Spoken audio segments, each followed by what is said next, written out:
A graça e a paz. Que prazer a gente estar aqui de novo, podendo compartilhar a palavra de Deus, podendo cultuar o Senhor, separarmos este tempo para aquele que é o nosso Senhor, o nosso Salvador, aquele a quem amamos e a quem queremos honrar e servir.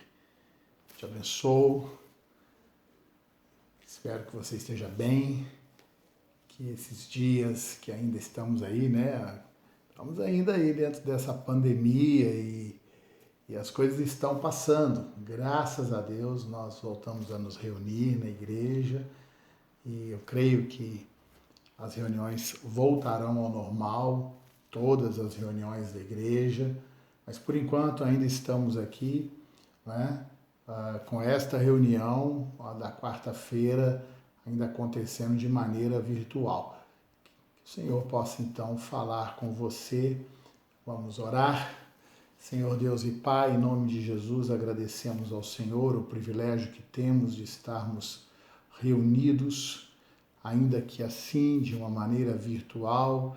Eu oro por aqueles que vão ouvir esta mensagem, participar deste culto, que a Tua graça, o Teu favor seja derramado abundantemente sobre os seus corações e aqueles que ainda não Te conhecem, aqueles que ainda não Te receberam como Senhor e Salvador, possam, Senhor, se render ao Teu amor, render à tua perfeita vontade, ao Teu perfeito propósito, e em nome de Jesus serem salvos pelo Teu sangue, pelo Teu sacrifício na cruz.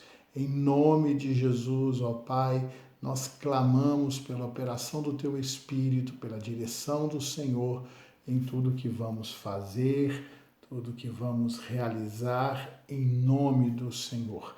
Em nome de Jesus é que nós Te pedimos isso. Amém. Amém, queridos? Vamos adorar o Senhor? Vamos adorá-lo com esta canção, em nome de Jesus. Amém.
Santo, santo, santo, santo Senhor, glórias ao teu nome, louvado seja o Senhor, aleluia, aleluia, louvado seja o teu santo nome.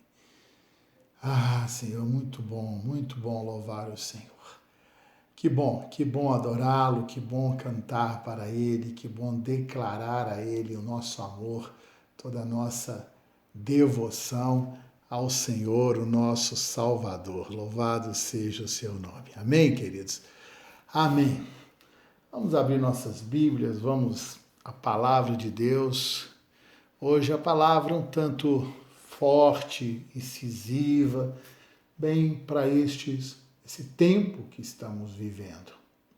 Vamos abrir lá em Gálatas, no capítulo 6, Gálatas, capítulo 6, no verso 7. Gálatas 6, 7. Uau. Amém? Está escrito assim: não vos enganeis, de Deus não se zomba, pois aquilo que o homem semear, isso também ceifará. Vou ler de novo. Não vos enganeis, de Deus não se zomba, pois aquilo que o homem semear, isso também ceifará. É isso. Pai, fala conosco através da tua palavra, que o teu Espírito venha nos dirigir, em nome de Jesus. Amém, queridos. Que palavra forte, não é verdade?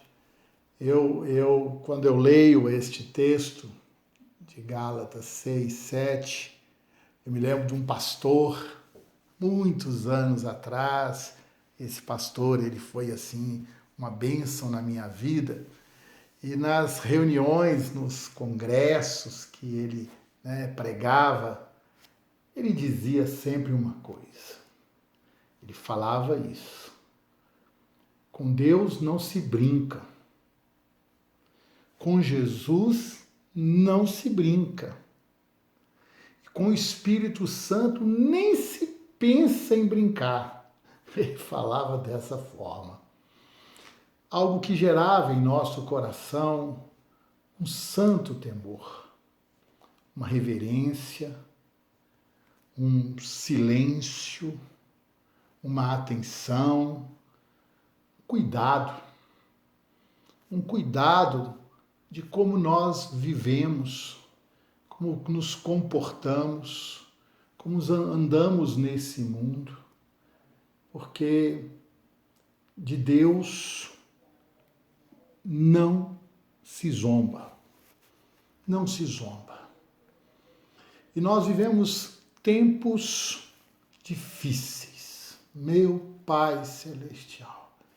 Estamos vivendo tempos difíceis. Vivemos um tempo em que as pessoas estão brincando com Deus, em que as pessoas estão se deixando enganar, como o apóstolo fala aqui, para nós não nos enganarmos e não conduzirmos a nossa vida de uma maneira que é escarnecedora, de uma maneira que afronta a Deus. Com Deus não se brinca. De Deus não se zomba. Ele é o Senhor. Ele é o Deus Todo-Poderoso. As pessoas precisam entender isso. Os homens precisam entender isso. Os homens são muito arrogantes e se acham assim, não é? Donos da situação. Donos nada. Donos de nada. Somos assim absolutamente frágeis. Sabe? Nós somos muito frágeis, suscetíveis à destruição.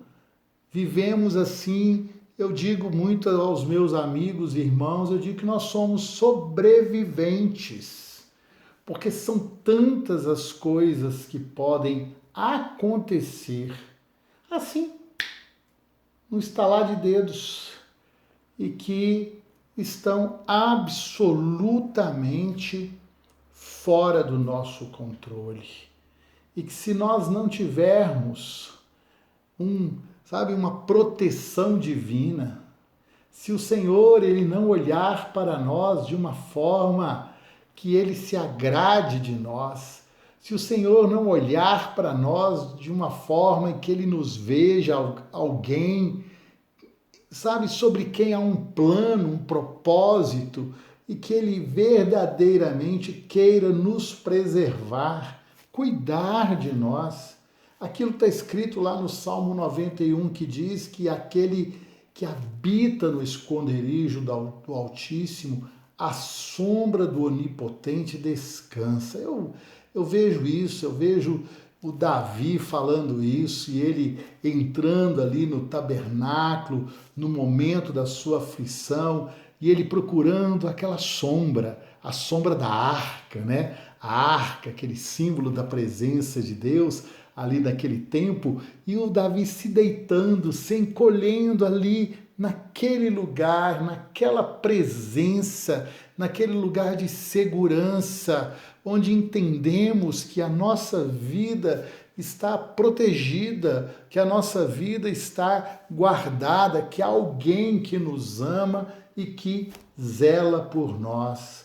É esse a quem devemos temer, é esse a quem devemos honrar, é esse, sabe, de quem nós não podemos brincar, zombar e agir assim como se pudéssemos viver de qualquer forma. Nós não podemos viver desta forma, mas não é assim no mundo. Não é assim nesse tempo. Nós temos visto muita maldade, nós temos visto muita irreverência, muita, sim, sabe, libertinagem, tantas coisas sendo feitas aí e se tomando o nome de Deus para justificar as coisas que se estão falando, se estão fazendo. Vivemos um tempo perigoso, queridos, onde a verdade ela não é importante. Não é importante. O que a palavra de Deus diz deixou de ser importante. Onde as pessoas estão definindo pelos seus próprios interesses quem é Deus e o que é a vontade de Deus. E se você disser algo que seja inconveniente para essas pessoas, algo que confronte estas pessoas, queridos, eles não querem saber se está escrito na Bíblia, se é a palavra de Deus, virão contra nós. Se nós falarmos a verdade, virão contra nós. Se dissermos, mas a Bíblia diz que isso está errado, virão contra nós. Detratarão a Bíblia. Dirão que a Bíblia é um livro antigo, que a Bíblia é um livro descontextualizado, que foi escrito, né, lá há 2000 anos atrás, os evangelhos, as cartas, de que se dirá do Velho Testamento, então, não é? 4.000 anos atrás, 5.000 anos atrás, coisas muito antigas. Então, assim, não, que não tem mais, não é bem assim. Não entendem uma coisa, não entendem uma coisa. Não entendem que a palavra de Deus, ela não fala de tempos, ela fala do homem. É a palavra de Deus para o homem. E o homem não mudou. O homem não mudou. Mudaram as formas, as roupas, a tecnologia, mudou muita coisa. Mas a essência do homem, essa não mudou.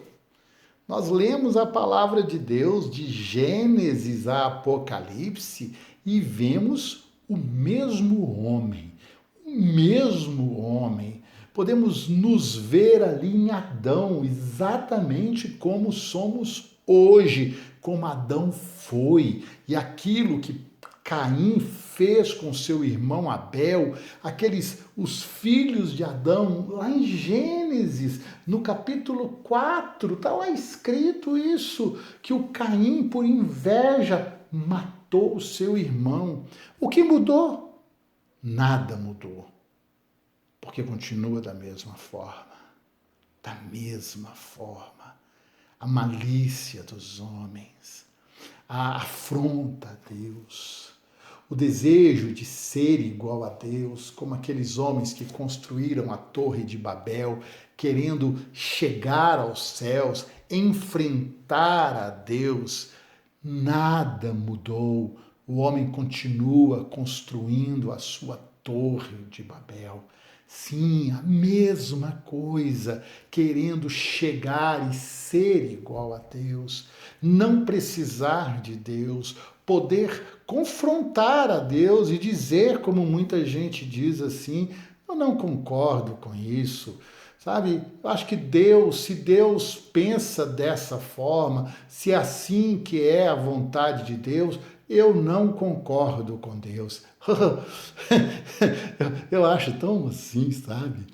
Tanta prepotência, tanta arrogância de nós, assim, de alguém que é um vermezinho, que diante de um Deus todo-poderoso, um Deus que com o toque do seu dedo provoca um terremoto, sabe? Que o Senhor, pela sua vontade, faz um dilúvio. Meu Deus do céu, e os arrogantezinhos que se acham alguma coisa porque estudaram, sabe? E que bobagem, arrogância, arrogância. A palavra de Deus fala para o homem. O homem não mudou nada, nada. Somos iguaizinhos àqueles povos antigos que tinham ali, tá bom, um conhecimento limitado, não sabiam de muitas coisas, mas no íntimo, nas suas ações, nos seus pensamentos, nos seus desejos, não pense isso. Não pense que o homem do Velho Testamento, que ele está aqui, não é? Esse homem aqui de 6.000 anos atrás, de 5.000 anos atrás, que este homem aqui narrado é um homem primitivo. Pare com isso. Não pense isso, não. Não eram primitivos. Eram homens que estavam descobrindo as coisas, estavam no caminho, como nós. Preste atenção nisso. Se nós vivermos, se a humanidade ainda viver alguns 1.000 anos, se pudesse, que eu não acredito nisso, mas que daqui a 1.000 anos olhariam para nós, aqui com as nossas tecnologiazinhas, nos achando os reis da cocada preta, nos achando seres tecnológicos, e lá na frente vão olhar para isso que nós fazemos hoje e temos hoje, como nós olhamos para eu mesmo que comecei a mexer com tecnologia no século passado, que comecei a mexer com tecnologia em 1980, há 40 anos atrás, quando havia ainda válvulas, e eu que me formei nessa área de eletrônica e elétrica, entendo muito bem tudo isso, que toda essa evolução, quando não se tinha aparelho celular, quando não se tinha toda essa convergência tecnológica que hoje existe, e a gente olha lá para trás e fala, uau, nós nem imaginávamos o que tínhamos hoje. Mas nós, há 40 anos atrás, como homens, sentimentos, com a maldade, éramos exatamente iguais. A tecnologia não nos muda na nossa essência. Ela facilita os processos, mas ela não muda a essência do homem. Vivemos tempos difíceis, em que as coisas estão se aflorando, em que a maldade está se aflorando, em que cada vez mais as pessoas, sabe assim, vão como aquilo que a palavra de Deus diz, de um abismo que chama outro abismo, vamos nos vendo nesta situação, queridos irmãos, em que devemos ter muita sabedoria com o que vamos dizer, sabendo que o coração das pessoas está bem assim, bem em oposição a tudo que se chama Deus. Eu quero ler um texto, hoje eu quero mais ler a palavra de Deus, um texto que me impressiona muito pela precisão com que o apóstolo Pedro, na sua segunda carta, fala sobre o homem. Abra sua Bíblia, se você tiver uma Bíblia, ou então preste atenção, porque eu vou ler de uma forma bem cadenciada. 2 Pedro, segunda carta do apóstolo Pedro, que fica antes das cartas do apóstolo João, no capítulo 2. Preste atenção no que eu vou ler. Vou ler e vou comentando. Assim como no meio do povo surgiram falsos profetas, assim também haverá entre vós falsos mestres, os quais introduzirão dissimuladamente, heresias destruidoras, até o ponto de renegarem o soberano Senhor, que os resgatou, trazendo sobre si mesmos repentina destruição. E muitos seguirão as suas práticas libertinas. Por causa deles será infamado o caminho da verdade. Também movidos por avareza, farão comércio de vós, meu Deus do céu, com palavras fictícias. Para eles o juízo lavrado a longo tempo não tarda, e a sua destruição não dorme. Presta atenção, dá uma pausinha aqui. Como que o apóstolo Pedro, não é? Estou aqui falando de um apóstolo do Senhor Jesus. Estou falando daquele que, assim, era uma das referências, aquele para quem o Senhor Jesus disse, a quem ele disse: Pedro, pastorei as minhas ovelhas, apacenta as minhas ovelhas. 3 vezes o Senhor disse isso para ele, perguntando: tu me amas? E ele disse para Pedro isso. Esse é o Pedro. Essa é a palavra do Novo Testamento. Esta é a palavra da igreja, dos seguidores de Jesus. Estou dizendo, trazendo algo que não é Velho Testamento, porque muitas pessoas hoje falam isso, que no Novo Testamento, que é o Deus de amor, e que esse Deus de amor é um Deus assim, absoluto, esse amor é um amor assim, né, permissivo, que o amor ele não impede, o amor é aquele que ama, apoia. Essa é a forma como as pessoas estão entendendo as coisas e querendo aprovação nas suas maldades, nas suas promiscuidades, e tocando nesse aspecto que Deus é amor, e porque Deus é amor, toda forma de amor ela é aceitável diante de Deus. Eu ouço isso muito. O que importa é o amor. Amor, que seja qualquer forma de amor sendo aí chancelada, né? Porque Deus é um Deus de amor. Eu vou falar disso daqui a pouquinho, mas é o Pedro falando sobre estes que caminham neste caminho de perversidade, de distorção da palavra de Deus. E preste atenção, verso 4. Ora, se Deus não poupou a anjos, preste atenção, quando pecaram, antes, precipitando-os no inferno, os entregou a abismo de trevas, reservando-os para juízo. E não poupou o mundo antigo, mas preservou a Noé, o pregador da justiça, e mais 7 pessoas, quando fez vir o dilúvio sobre o mundo dos ímpios, e reduzindo a cinzas as cidades de Sodoma e Gomorra, ordenou-as à ruína completa, tendo-as posto como exemplo a quantos venham a viver impiamente. E livrou o justo Ló, afligido pelo procedimento libertino daqueles insubordinados, porque este justo, pelo que via e ouvia quando habitava entre eles, atormentava sua alma justa cada dia por causa das obras iníquas daqueles. É porque o Senhor sabe livrar da provação os piedosos e reservar sobre castigo os injustos para o dia do juízo. Especialmente aqueles, preste atenção no que ele vai dizer agora, aqueles que, seguindo a carne, andam em imundas paixões, menosprezam qualquer governo,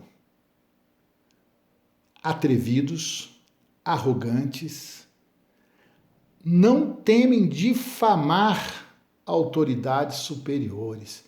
As pessoas são hoje insubordinadas, não sabem respeitar os pais, os chefes, as autoridades, não respeitam os mais velhos, não como nós aprendemos.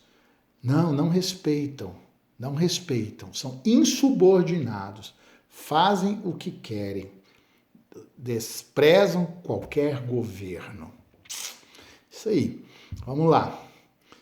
Ao passo que anjos, embora maiores em força e poder, não proferem contra elas juízo infamante na presença do Senhor. Estes, todavia, como brutos irracionais, naturalmente feitos para presa e destruição. Olha o que ele diz. Falando mal daquilo em que são ignorantes. Na sua destruição também hão de ser destruídos. Recebendo injustiça por salário da injustiça que praticam. Considerando como prazer a sua luxúria carnal em pleno dia, quais nódoas e deformidades, preste atenção, eles se regalam nas suas próprias mistificações. Está entendendo? Eles se regalam nas suas próprias mistificações, nas questões espirituais, estão aí alegando e entendendo as coisas, mistificando-as de alguma forma, enquanto banqueteiam junto convosco.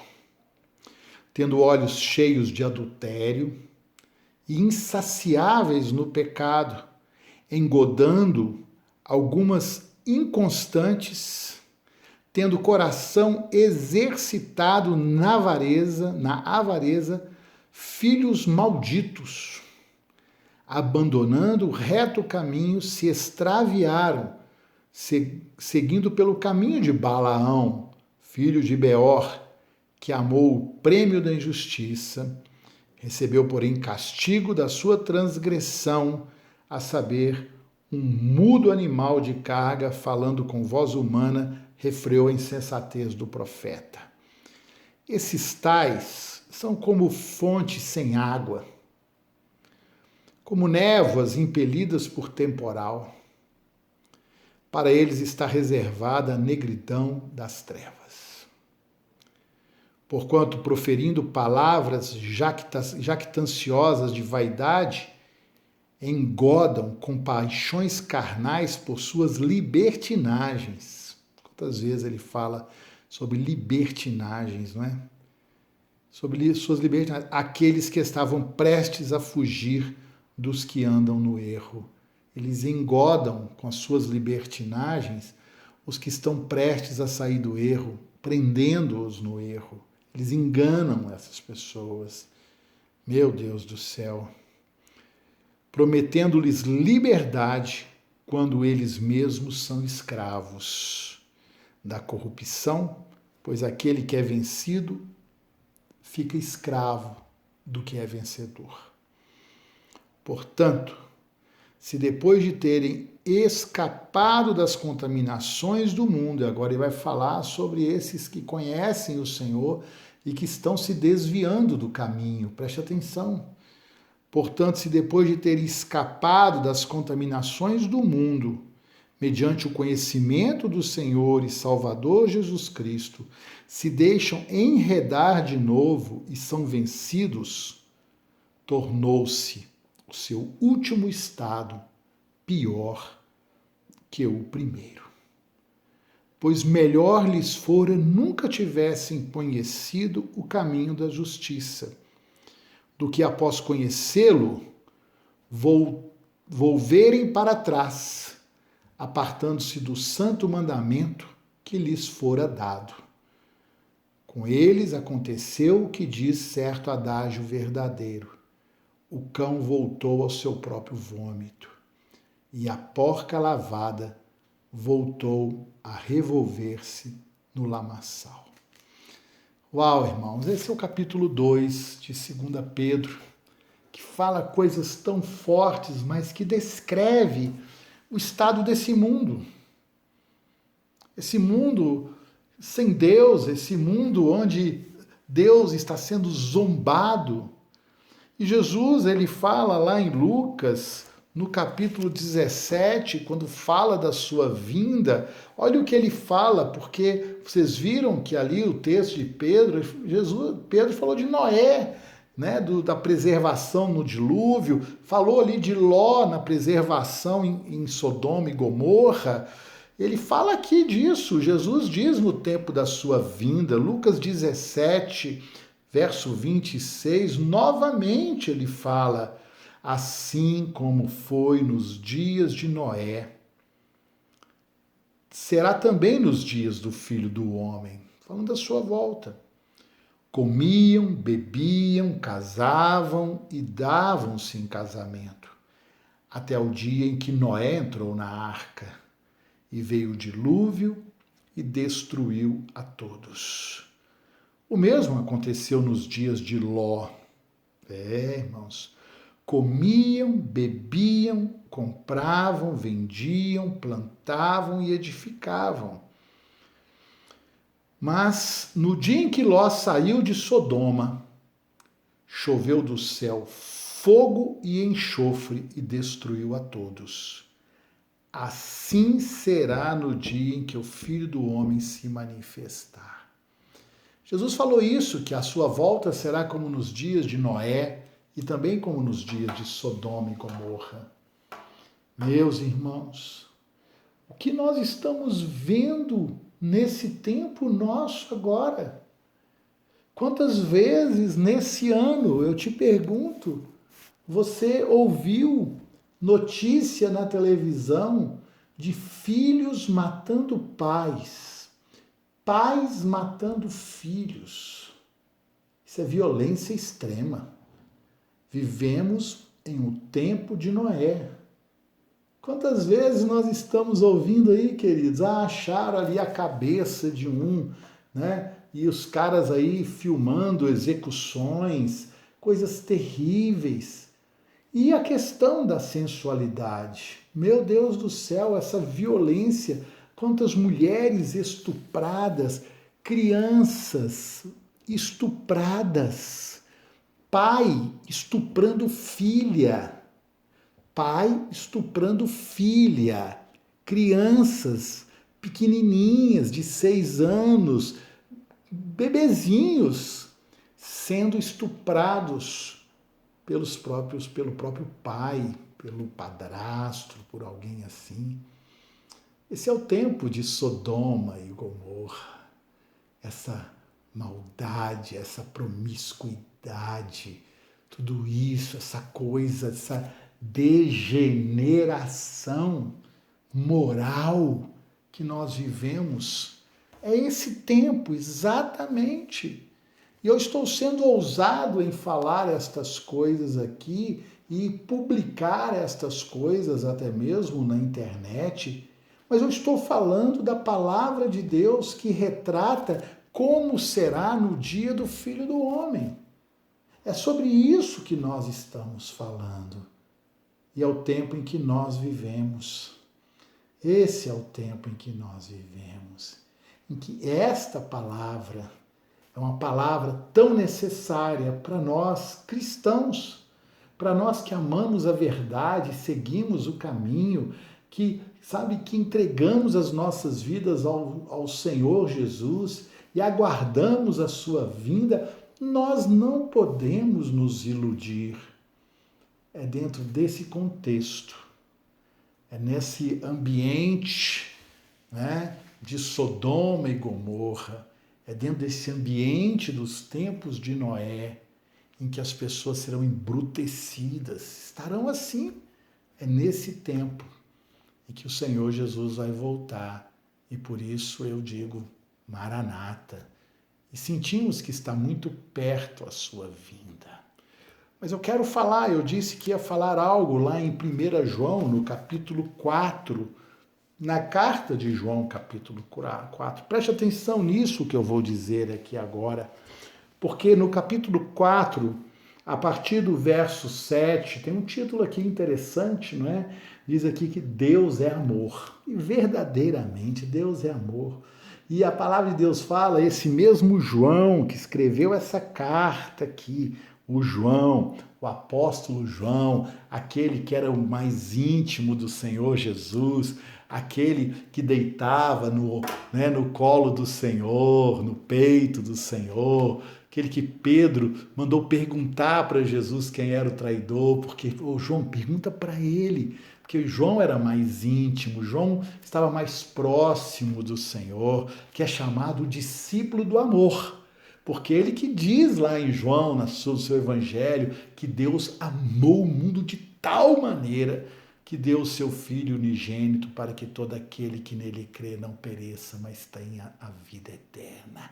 Esse amor intenso do Senhor por nós, o amor que veio, que moveu o Senhor na direção do pecador, que moveu o Senhor na nossa direção e que nos chama ao arrependimento. Preste atenção, ele nos chama ao arrependimento.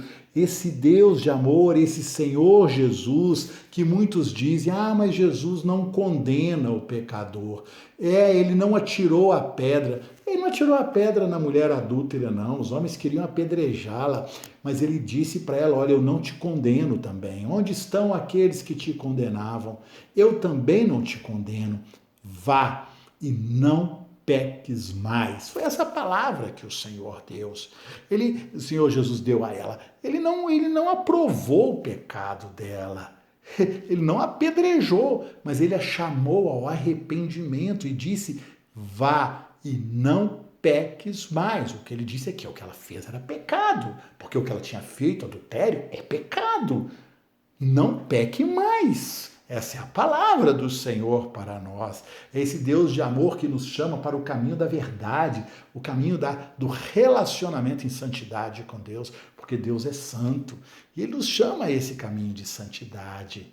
Então esse apóstolo é o João. Esse João que fala que Deus é amor. Está escrito aqui, olha, aqui em João 4, aqui no verso 16, diz, e nós conhecemos e cremos o amor que Deus nos tem. Deus é amor. É aqui, sabe? Se alguém diz assim, porque Deus é amor, é daqui. É dessa carta, é desse livro aqui que tiraram isso. Porque aqui que está escrito, Deus é amor. Porque as pessoas gostam muito de citar a Bíblia. Citam a Bíblia naquilo que lhes convém. Pincelam na Bíblia aqueles versículos, agradáveis, aqueles versículos positivos, mas os outros assim relativizam. Os outros não é palavra de Deus não. Esse é palavra de Deus, o outro não. Mas quem escreveu foi a mesma pessoa. A mesma pessoa. Então nós temos que entender isso dentro do contexto geral. E aqui está dizendo, Deus é amor. E aquele que permanece no amor, permanece em Deus, e Deus nele. E aí ele fala aqui no capítulo 5, logo na frente, no verso 2, ele diz aqui, olha que coisa interessante, nisso conhecemos que amamos os filhos de Deus, quando amamos a Deus e praticamos os seus mandamentos. Os mandamentos do Senhor. Presta atenção no que eu vou te dizer. Quais mandamentos ele está falando aqui, hein? O que você imagina que João está escrevendo essa carta aqui, ali no finalzinho do primeiro século, da era cristã? Então ele está aqui falando dos mandamentos. Você acha que a Bíblia estava escrita, o Novo Testamento estava escrito? Não estava escrito não. Sabe o que eram os mandamentos? Era o Velho Testamento, a lei e os profetas. Era assim. Essas eram as escrituras. São essas escrituras que Paulo fala que são inspiradas por Deus e são aptas à educação, à transformação, à preparação do homem de Deus. São essas palavras aqui do Velho Testamento. Eles não tinham Novo Testamento, não tinha Evangelho, não tinha nada disso. Paulo estava escrevendo suas cartas, as cartas ainda estavam sendo distribuídas e elas não tinham autoridade canônica. Eles não consideravam que suas cartas eram escrituras ou palavra de Deus. Então, quando fala de mandamentos, está falando do Velho Testamento, falando dos mandamentos do Senhor. Preste atenção nisso, que eu estou sendo assim claro com você. Porque este é o amor de Deus. Olha que coisa interessante, que guardemos os seus mandamentos. Ora, os mandamentos não são penosos. Porque tudo que é nascido de Deus vence o mundo. Aleluia. E essa é a vitória que vence o mundo, a nossa fé. É esse João que fala sobre o amor de Deus, que fala também aqui para nós algo sobre, que as pessoas assim romantizam este amor, como se fosse, como eu disse, esse amor permissivo, esse amor que não aponta o erro e diz você está errado, você precisa mudar, mas é o amor que acolhe. É tão bonitinho, né? Assim, eles falam assim, amor que acolhe, o amor que recebe, o amor que está ali de braços abertos para que todos venham. Vinde a mim, vós que estáis cansados e sobrecarregados, e eu vos aliviarei. Pronto, para aí, né? Porque ele fala em seguinte: aprendei de mim, que sou manso e humilde de coração, e achareis descanso para as vossas almas. Ele fala para nós aprendermos, porque o alívio que ele nos convida a recebermos dele está associado a um novo caminho em que aprendemos com ele e aí acharemos descanso para as nossas almas. Ah, bobagem! Vamos ficar só com a primeira parte, a parte que é boa, a parte que fala vinde a mim, braços abertos, né? Esse amor assim, ai, é que é legal, é esse Deus que eu quero. Eu não quero o Deus que João fala no mesmo capítulo, no mesmo livro, na mesma carta que ele escreveu, que ele fala o seguinte, opa, 1 João capítulo 3, verso 7, filhinhos, não vos deixeis enganar por ninguém. Aquele que pratica a justiça é justo, assim como ele é justo. Aquele que pratica o pecado procede do diabo. Quê? Foi João que escreveu isso? Está na Bíblia? Está na Bíblia, aqui, ó, tá aqui, ó. 1 João, capítulo 3, verso 8. Aquele que pratica o pecado procede do diabo, porque o diabo vive pecando desde o princípio. E para isso se manifestou o Filho de Deus, Jesus, para destruir as obras do diabo. Põe lá na sua Bíblia, deve estar escrito isso lá também, se for a mesma Bíblia que eu estou usando, né? A Bíblia normal, que todo mundo usa, né? A não ser que você rasgou isso daqui e jogou fora, porque tem muita gente que, se você for pegar as partes que a pessoa entende como sendo aproveitáveis, né, que tem proveito na Bíblia, aquelas que ela lê, a Bíblia dele é dessa finurinha aqui, assim, ó, 3 páginas, 4 páginas, porque o resto ele não lê, não, porque, isso é bobagem, né? Todo aquele que é nascido de Deus não vive na prática do pecado, pois o que permanece nele é a divina semente. Ora, esse não pode viver pecando porque é nascido de Deus. E preste atenção nisso, Jesus. Preste atenção, nisto são manifestos os filhos de Deus e os filhos do diabo. Todo aquele que não pratica justiça não procede de Deus, também aquele que não ama a seu irmão. Uau! Filhos de Deus e filhos do diabo.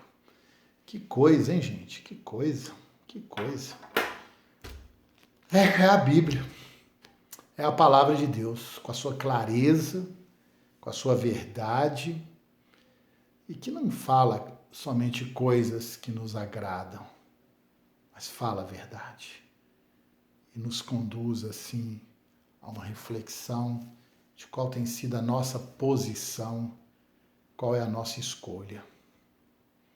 Como disse Josué, eu e a minha casa serviremos ao Senhor.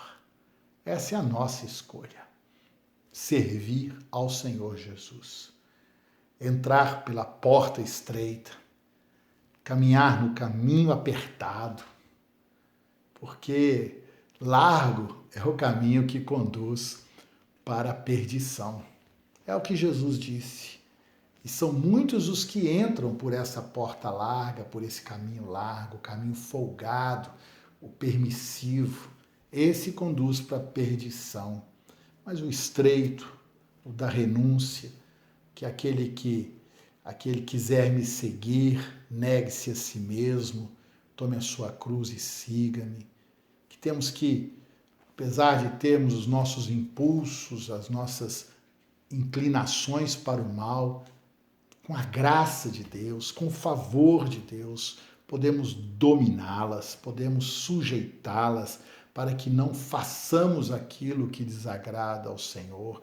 Todos temos essas inclinações para o mal, para o pecado, mas com a graça do Senhor nós conseguimos a vitória sobre ele.